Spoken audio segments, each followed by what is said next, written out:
दोस्तों, गद्दी के सेवादार चैनल पर आपका हार्दिक स्वागत है। आज हम बात करते हैं कि पितृ और प्रेत में क्या अंतर है। हमारे घर पर हमारे साथ पितृ रहते हैं या प्रेत, और यदि हमारे साथ हमारे घर पर पितृ रहते हैं तो फिर ब्रह्मा जी द्वारा बनाया गया पितृलोक में कौन रहता है।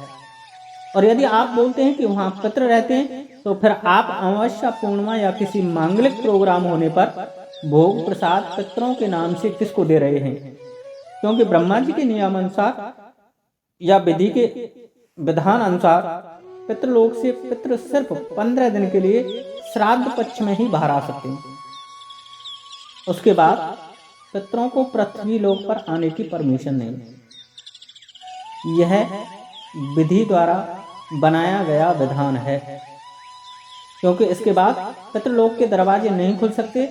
ये पितरों के राजा अर्यमा भगवान का सख्त आदेश है।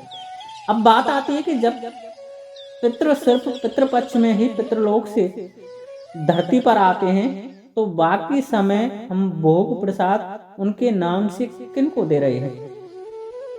यह वीडियो आज आपकी आंखें खोल देगी, और यदि मेरी बातों पर आपने ध्यान कर लिया तो आप जिंदगी में कभी परेशान नहीं होंगे। यह मुझ पर लिखवा करके ले लो। पितृ 15 दिन पितृपक्ष पर ही पितृलोक से धरती पर आते हैं।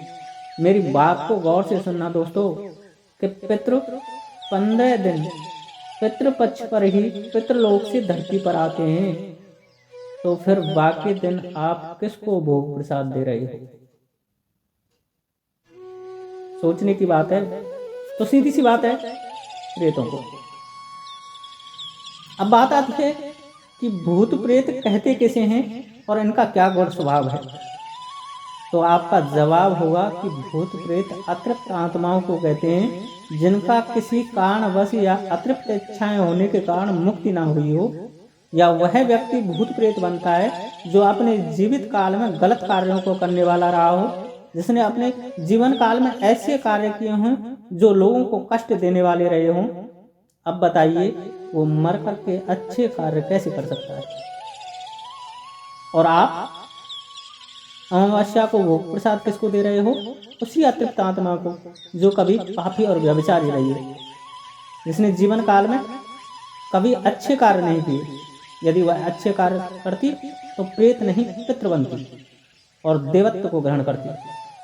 आपने पितरों के पीछे ही देवता शब्द लगा सुना होगा, मतलब पितृदेवता।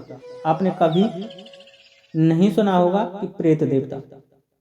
अब आप सोचिए कि आपके द्वारा दिए गए भोग प्रसाद को यदि कोई पापी या दुराचारी या ऐसी आत्मा जो गलत रही हो खाकर पुष्ट हो रही है, ताकतवर हो रही है, तो क्या गारंटी है कि आपके साथ गलत नहीं करेगी, जबकि गलत करना उसका स्वभाव है। जिस तरह सर्प को जितना भी दूध पिला लो वह वक्त आने पर काट ही लेगा, क्योंकि उसका स्वभाव है। इसलिए भगवान ने इनको सर्पों की संज्ञा दी है। और तभी जिन घरों में प्रेतों का दंड होता है उनके घर वाले सदस्यों को सपनों में सर्प दिखाई देते हैं। अब बात आती है कि सर्पों का राजा कौन है? तो बासुकी। और बासुकी के आराध्य कौन है? भगवान शिव। और इधर भूत प्रेतों के स्वामी कौन है? भगवान शिव। तभी तो भगवान शिव की आराधना करने पर या शिवलिंग पर दूध चढ़ाने पर हमें सपनों में सर्प दिखाई देने बंद हो जाते हैं, क्योंकि सर्पों के राजा वासुकी को भगवान शंकर ने प्राणदान दिया था और संकट के समय उनके प्राणों की रक्षा की। वह भगवान भोलेनाथ का कर्जदार है, उनका एहसानमंद है तथा सर्पों का राजा है। इसलिए कोई भी सर्प अपने राजा की आज्ञा नहीं ठुकरा सकता। और एहसान का खेल ऐसा है कि व्यक्ति सब कुछ बढ़ा सकता है, लेकिन यदि उसके प्राणों का कभी आपने बचाया है तो वह अनंत जन्म तक उस एहसान को नहीं चुका सकता, नहीं भुला सकता। उदाहरण के लिए, जैसे शनिदेव को रावण ने अपने स्वर्ण महल में उल्टा लटका रखा था और शनिदेव अपने प्राणों की गुहार लगा रहे थे, तो उस समय हनुमान जी ने उनके प्राणों की रक्षा की थी। तभी से शनिदेव ने कहा कि जो व्यक्ति हनुमान जी की भक्ति करेगा उसको मैं कभी परेशान नहीं करूंगा, क्योंकि वो भगवान बजरंगबली के एहसानमंद हैं। अब बात आती है कि फिर हमारी हिंदू संस्कृति में अमावस्या पर पितरों को भोग प्रसाद क्यों दिया जाता है और अब तक क्यों दिया जा रहा था, ये क्या रहस्य है? तो आप समझने का प्रयत्न करें। हिंदू एक अनुयायी अंधभक्त है, या सीधी सीधी भाषा में कहूँ तो भेड़ चाल है। जैसे कि एक कहानी से समझने का प्रयत्न करो।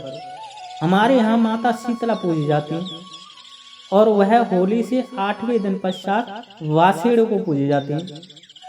और आपने एक कहानी भी सुनी होगी कि सुबह ब्रह्म मुहूर्त में कपकपाती ठंड में एक महिला को पेशाब लगी। वह माता शीतला को पूजने जा रही थी, उसको लगी पेशाब, वहाँ पड़ी हुई थी ईंट, और उस ईंट पर वह पेशाब करके आगे चली गई। फिर आई दूसरी महिला, उसने रास्ते में देखा कि ईंट पर कोई पानी डाल के गया। उसने समझा कि कोई देवी देवता हो, उसने भी उस पर पानी चढ़ाया, भोग प्रसाद चढ़ाया। अब आई तीसरी महिला, उसने उस पर फूल चढ़ाया, भोग प्रसाद चढ़ाया, पूजन किया, सब किया।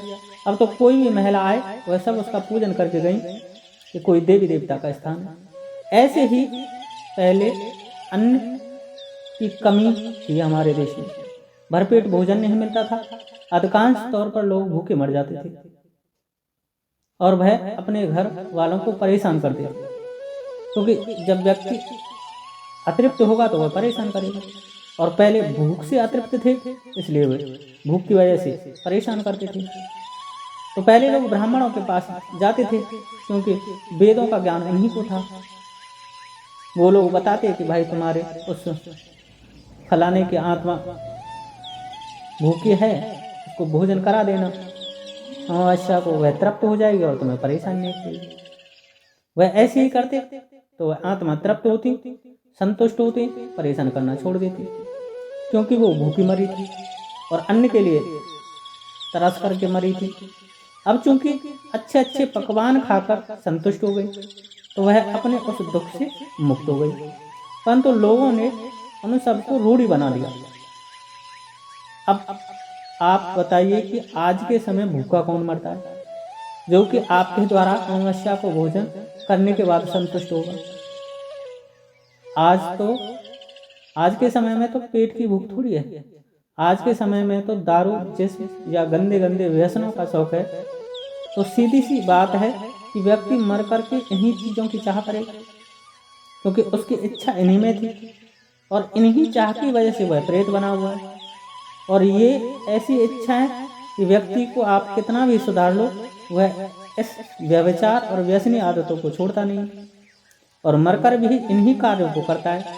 इसलिए आपने देखा होगा कि सपनों में बहन बेटियों को अधिकांशतः ऐसे सपने आते हैं कि उनके साथ कोई गंदी हरकत कर रहा है। वो आपके घर के ही प्रेत होते हैं, जिनको आप बड़े चाव से मावस को भोग प्रसाद व अच्छे अच्छे पकवान खिला कर संतुष्ट कर रहे होते हैं। दोस्तों, एक बात याद रखो कि कोई भूत प्रेत बाहर से नहीं आते, बल्कि हम सब में से ही मरकर के बनते हैं, और जो इस समय वह ही मरकर के उस समय रहेगा। मेरा मतलब कहने का यह है कि जो व्यक्ति जीवित काल में जैसे कर्म करता है, मरकर के भी उसके उन्हीं कार्यों में 70% का इजाफा होता है। और इसलिए अमावस्या निकालते हो तो वह देख करके निकालो कि हमारे द्वारा दिया गया भोग प्रसाद सही आत्मा को मिल रहा है या गलत आत्मा को। यदि गलत को दोगे तो उसका परिणाम आपको गलत ही मिलेगा, उसका नुकसान भी आपको उठाना पड़ेगा और थोड़ी आ जाएगा उठाने के लिए। भोगना भी आपको पड़ेगा, कष्ट भी आपको मिलेंगे, दुख भी आपको मिलेंगे। इस वजह से अमावस्या निकालने के बाद भी कुछ लोगों को संकट व दुख अधिक भोगने पड़ते हैं। समय और परिस्थिति के अनुसार व्यक्ति को अपने कर्म बदल लेने चाहिए, ना कि रीति रिवाज व रूढ़ियों में अंधभक्त बनकर के अपना नुकसान कराना चाहिए।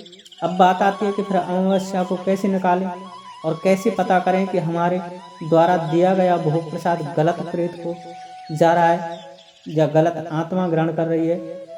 तो दोस्तों, इसके लिए आप मेरी आने वाली वीडियो का इंतजार करना, सब कुछ स्पष्ट कर दूंगा और तुम्हें ऐसे उपाय बताऊंगा कि प्रेत संतुष्ट भी होगा और प्रेत पीड़ा से मुक्त भी होगा तथा प्रेत से पितृ बनकर देवत्व ग्रहण भी करेगा।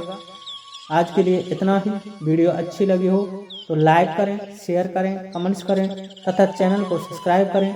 जय श्री कृष्णा, जय श्री राधे, जय माता की, जगत के सेवादार की।